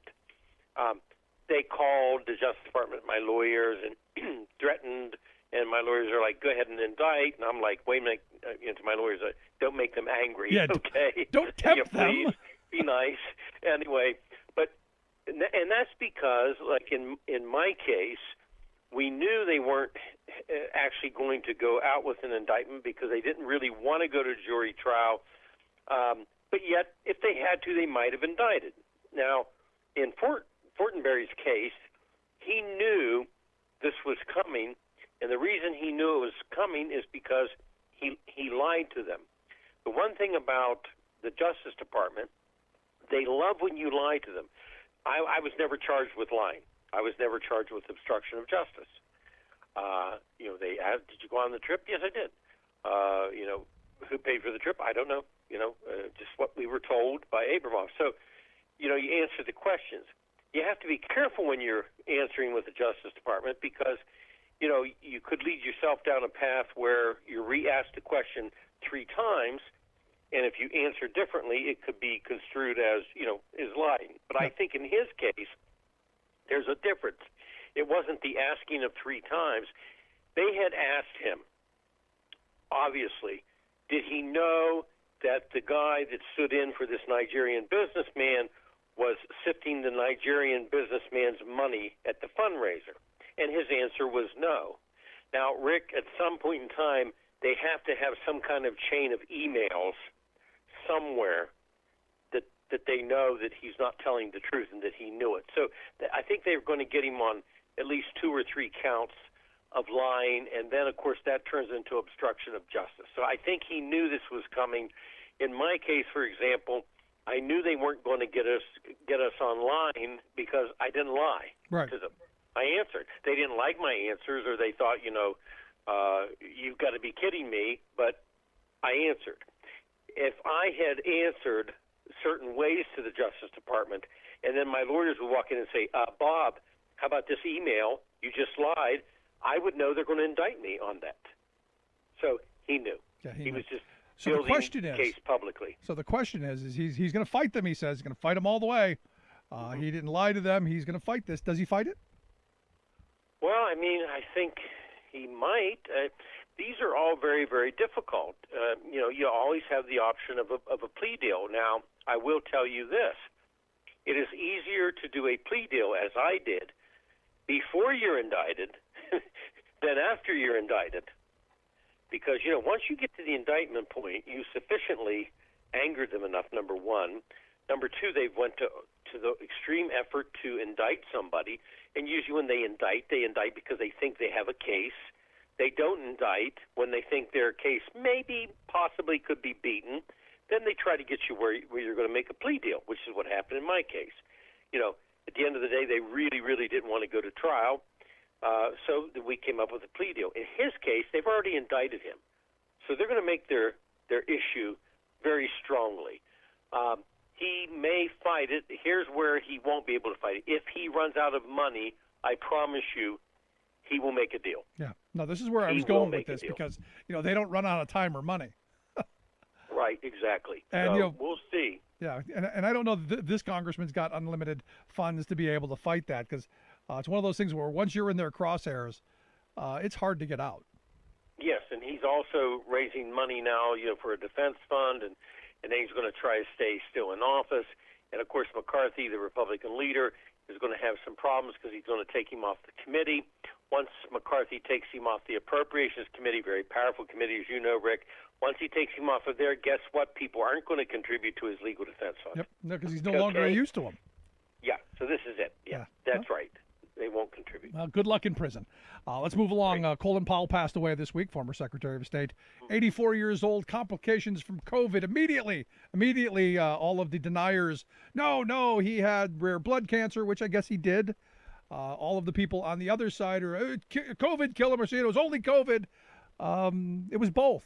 COVID was the final thing that got him, but he was struggling. He was one of the guys who should never have gotten COVID. He had a very weak immune system, and of course, some of the anti-vaxxers are saying, "See, he had 2 vaccinations. Why get them? What good did it do him?" But in his case, he had a very compromised immune system, a couple of other, medical issues. So obviously, even with vaccination, it killed him. I mean, basically. To be frank about this, I mean, the regular flu could have done extreme damage to him. Absolutely. But that didn't stop the former president from sending out a fundraising off of the death of Colin Powell. He said, quote, "Wonderful to see Colin Powell, who made big mistakes in Iraq and famously so-called weapons of mass destruction. He be treated in death so beautifully by the fake news media. Hope that happens to me someday. He was a classic rhino, if even that, always being the first to attack other Republicans. He made plenty of mistakes, but anyway, may he rest in peace." Is that presidential? It's not presidential, but let's even go beyond that. Is it civil? Is it human? I mean, is it any form of sympathy towards someone who has passed away or their family? Now, in his own mind, Rick, this whole, graveside boisterous rant of his is, probably fairly consistent with what he said about Powell in his mind, because Powell, of course, left the Republican Party and he endorsed Joe Biden for president. So at that time, Trump called him a real stiff. He got us into a disastrous Mideast war. Now, here's one thing about Colin Powell. Colin Powell went to the United Nations, made this appeal, And I can tell you this, the one thing in Colin Powell's life, from his beginnings in Harlem all the way up through all the interests he served, up through, supporting some candidates he actually believed in, which was Obama and Biden. He didn't do it because, he hated Trump personally and was going to go get him or something. He did it because that's what he felt was good for America. That's the way Colin Powell was. And as far as what happened with Iraq, the one thing from his entire lifetime, of a great life, and I've had dinner with he and his wife, by the way, Rick. I had a private dinner with them at one point in time. And, from all the way he was throughout his life, the one thing that he very publicly was frank about this, that he regrets, was being misled, which he then went to the United Nations and unintentionally, I believe it 100%, unintentionally misled the United Nations with, fake information that I acted on and everybody else that voted for that measure to give Bush full power and authority in Iraq. So, Trump can use this, but it's not like Colin Powell was John Bolton and the others who, knew this information was shaky and false. It was the one part of his life that, he regrets tremendously. So Trump seized on that. Right. He did this, and probably he was, of all the people involved in this, Powell was the one who I have to believe, was duped. Yeah, and again, this is one of those things where, even, in death, at least for a day or two, you kind of, sympathies to the family, that stuff. And then you can, I guess, go back to, go after some of the things that Powell had done. But right. It just seems so, it seems so Trumpian. And not surprising, I guess. When I looked at it, I said, I don't think there's any depth low enough. But this is part of it. Look, I got my problems with Colin Powell, that whole thing, like you laid out, and I guess even before that there was, and I don't know how accurate it is. I had someone email me, tell me that Powell was part of trying to cover up the My Lai massacre, which I'm not 100% sure of, but I've heard that a number of times over the years. Those are things you can look back on, but to this from that position, I'm struggling with it. Well, and you're right. I mean, if that did happen about My Lai, I don't know. And also the fact that he went to the United Nations, and and it's a dark mark on him, and he admits that. But the way Trump did it, the way he did it, was absolutely even for Trump, I think, quite unbelievable. Adding anyway, rest in peace. I don't know. With some of his toxic supporters and base, it may go, but I think with some of them, some people it won't. I'm still shocked a little bit. You got to go. I don't know how much lower you go with that. Look, if he said something the day before he died, that's one thing. But after the guy's dead, what's the point? And look, the day that he goes, I won't mention his name. Mm-hmm. That's just how I am. There's going to be no celebrating. I don't. But I guess it's just a matter of being classless. It's just it's crazy Unreal. to me. I wanted to get your thoughts on something to change topics to get away from the former guy. Got an email over the weekend that just kind of, and I talked about it earlier in the show, that just got me it was almost laughable, but it was this long rambling email about basically why can't we get along with China? Why can't we just be friends? If we work together on, climate change, we could change the world. If we work together on human rights abuses, we could change the world. If we stopped, pointing each other's fingers at each other, we could have an economy that was great for everybody. It was this kind of, I'm trying to put it, like in a 6-year-old mindset. I got to think that this person had to be like 6 years old, not understanding the complexities of the world, but just like, can't we all just get along, hold hands, sing? Can't we just do that, Bob? Not with China. And unfortunately, the one thing I liked about Trump was he was the one candidate, and Biden is starting to, I think, step up to the issue in a good way. But Trump was the first candidate in a long time that said, I'm going to go after him, and he did. Because the rest of the candidates, after they got elected, really didn't. They tried this and the diplomacy route. But if you look, and Biden has kept the Trump tariffs, for example, and he's trying to approach this in a few different directions. But if you look historically at China, if you just look historically at them, and, you know, we helped China quite a lot. I remember when I was a kid at St. John's, you know, finish your meal because the kids are starving in China, you know. And so, you know, we over the years did help China, and Nixon opened up, you know, the China-America, relationship. But if you look at the facts on China's trade policies, for many, many years, decades, China has intentionally pursued industrial policies, trade policies, unfair trade practices. They've done it, including dumping of steel, non-tariff barriers that were discriminatory, technology transfer. They got their hands on it, whether they could do it legally or not.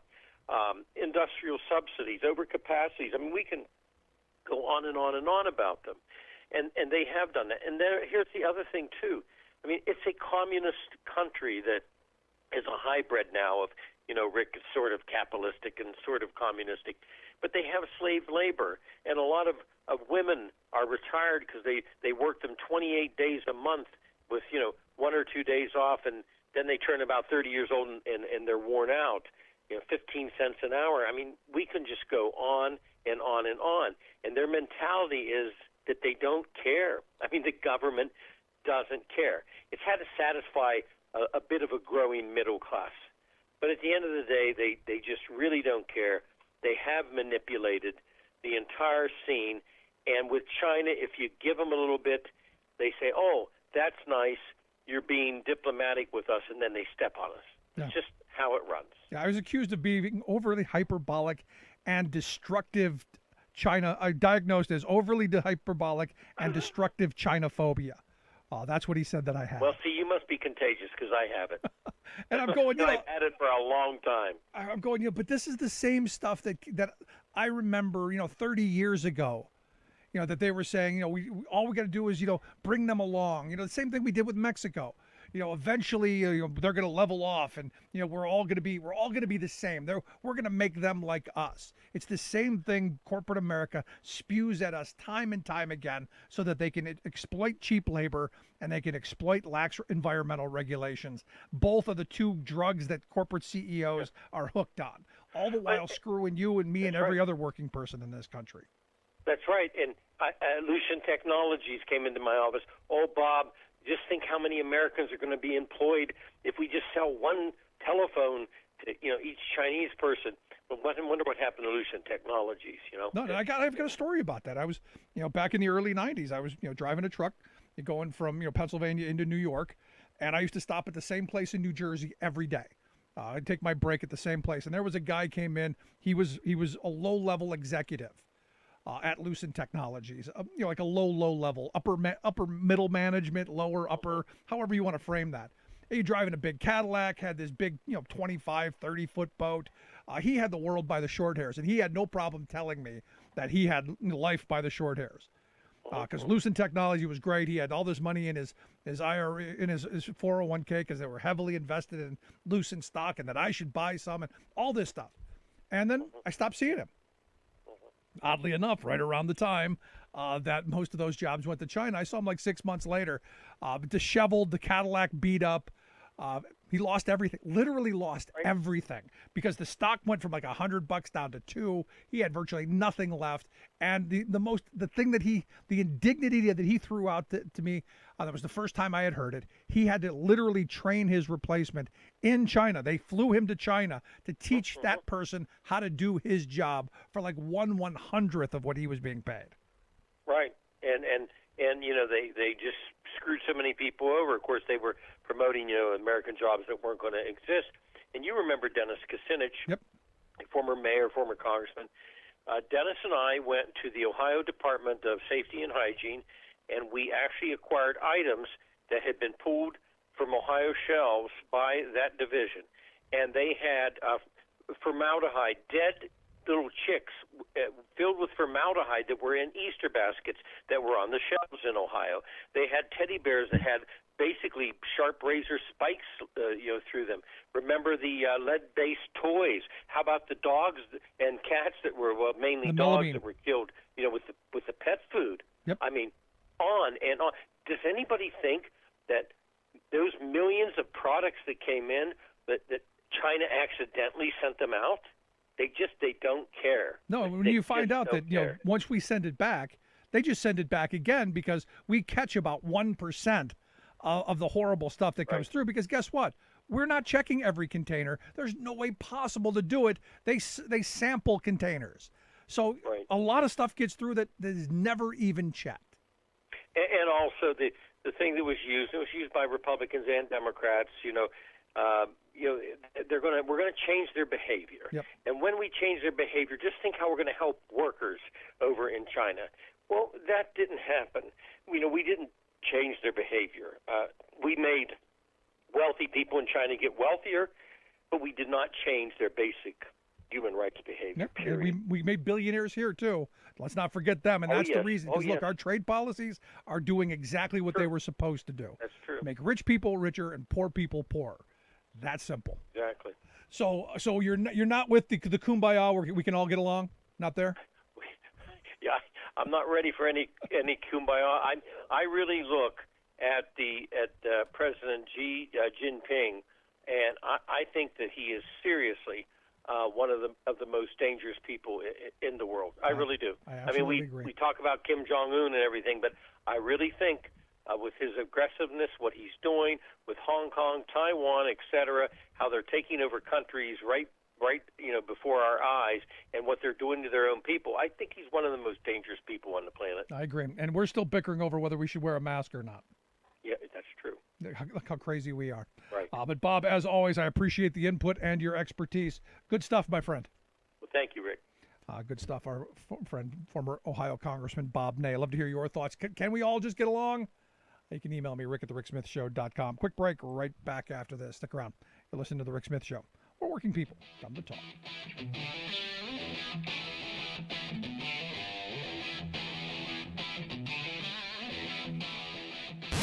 Saving work in America, one show at a time. The Rick Smith Show.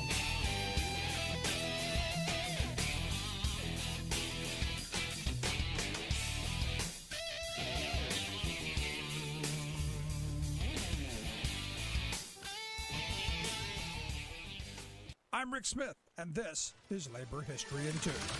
On this day in labor history, the year was 2013.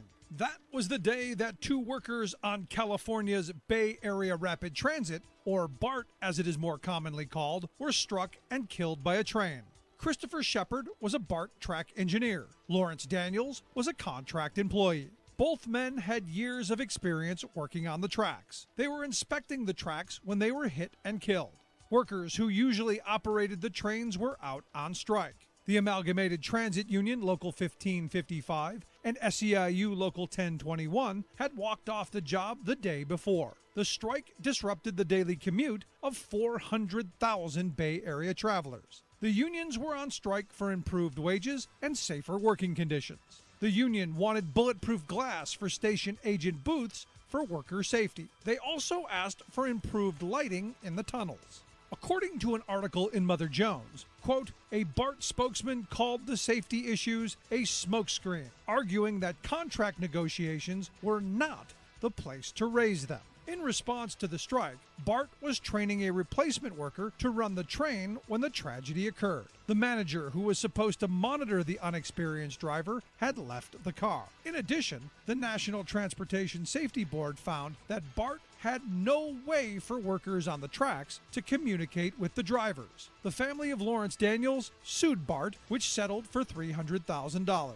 The union and BART settled the strike 2 days after the tragic deaths. The union won nearly a 16% pay raise. The union also won safety upgrades, but management won concessions on employee contributions to medical benefits and pensions. Labor History in 2 brought to you by the Illinois Labor History Society and The Rick Smith Show.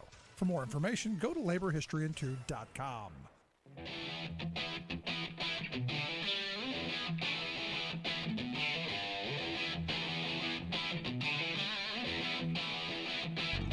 Welcome back to the Rick Smith Show. Now, here is Rick Smith.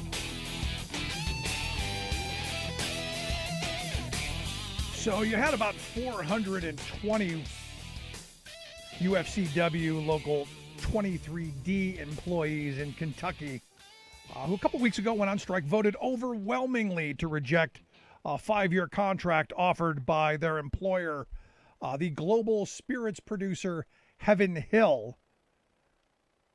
They're the bourbon folks. They make Evan Williams bourbon, one of the, I guess, top selling brands of bourbon in the country, actually in the world. They also make Elijah Craig, Henry McKenna, Old Fitzgerald, Larceny, and Parker's Heritage Collection. They're the big boy in the room. They're the folks who produce like the majority of bourbon, not just in the U.S., Kentucky, the U.S., but in the world. In fact, according to the Kentucky Distillers Association, Kentucky distilleries produce about 95% of the entire global supply of bourbon. And look, pandemic, things are good. Profits are good. And the workers are saying, look, the profits are through the roof. CEOs making huge money. Companies wildly profitable. We want better wages, hours, conditions. We want to make sure that we can take care of our families too. Understand, this is no rights at work Kentucky. This is not a union stronghold. So to get more than 420 people to go, this contract sucks. We're taking to the picket line. Big deal. Well, as you see a lot in this country, because our labor laws are so badly broken and in such need of, major comprehensive overhaul, the company is now saying, we're going to start replacing you with scabs. We're looking to hire permanent replacement workers. We're not negotiating. We're done. We gave you the best work you're going to get from us. If you're not, take it or leave it. And the workers have said no, overwhelmingly rejected the last offer. So the company's going, no, what the heck with you? We're going to fire all of you. We're going to replace all of you with scabs. And this happens, which is why a lot of people, the chilling effect here is a lot of people go, I don't want to go on strike because this could happen. Now remember, I said, this is Striketober. We've seen more than 100,000 workers in this country just in the last couple of weeks say that we're not taking it anymore. So it's going to be interesting to see how this one plays out, because you've now got a labor-friendly National Labor Relations Board. You've got the most labor-friendly president in my lifetime, at least, and I would argue, since FDR. Going to be interesting to see how this plays out, because UFCW has, they filed unfair labor charges against the company for, failure to negotiate in good faith. And I would argue, because I've seen this movie before, that they lowballed as much as they could to see if they could squeeze their employees, more for them, more for the company, less for the workers, the people who produce the product. And then once they went out on strike, there was an opportunity going, hey, let's just replace them. Let's get other people. Let's throw them all out. We don't have to deal with that anymore. We can control everything. I believe they did this on purpose. This was part of the plan from the beginning. And they even said that once they rejected the offer, they went to Plan B, because they haven't had any disruptions, because they were planning for this. So they were planning for the strike to happen well before it happened, because they wanted it. They wanted to make sure that, they go on strike, we replace them. But this ain't the former guys in LRB. Going to be interested in it for me to see where this goes. Something clearly we're going to keep up on. But here's the good thing. The more of these stories we see hitting some bit of media, the more the message is going to get out there. The more not going to take it anymore. You look at Dollar General store. There's going to be a union election here in a couple of days at a Dollar General store in Connecticut. That means a handful of workers said, we're not taking this garbage anymore. We're not taking the long hours, the poor pay, the mistreatment. We're not doing it anymore. Not going to do it. Now understand, Dollar General is one of the most anti-union companies in the country, right up there with the Walmarts, right up there with all of the other retail chains. Or they like to say, we like a union-free environment, which means they like to control whoever they can, which means that, they're going to do what they have to do to make sure that they get their profits and, the other folks don't. And you look at the amount of the wages that these folks are being paid, something like $10, $12 an hour, the maximum range there from what I'm told. This is a company that had, almost $34 billion in sales and massive profits. CEO paid through the roof. But no, we can't treat our workers with dignity. And look, we've been seeing stories all across the country of the workers going, no, we're not taking it. We're shutting down the store. Not taking the abuse from the customers or from management. So for me, I think it's a good thing. And good on them for doing it. Same thing we're seeing at John Deere. John Deere's been on strike for a little bit now. And as they pointed out, look, this is a wildly profitable company. You got a CEO who's making almost $16 million a year. They saddled us with a crappy 2-tier wage system a couple of decades ago. Our pension's crummy. Our health care is getting worse. Our wages are basically nothing. The one guy said I could go work at the gas station and make almost as much as we're making $1 million pieces of equipment. And they're saying no more. And good for them. It's about time. It's about time. And we're seeing strikes all over this country. Like I said, there's more than 100,000 people on strike. We haven't seen that in decades, which for me means that we've had enough. And that average, everyday working people like you and me are finally waking up to the reality that we can change our conditions. That's a good thing.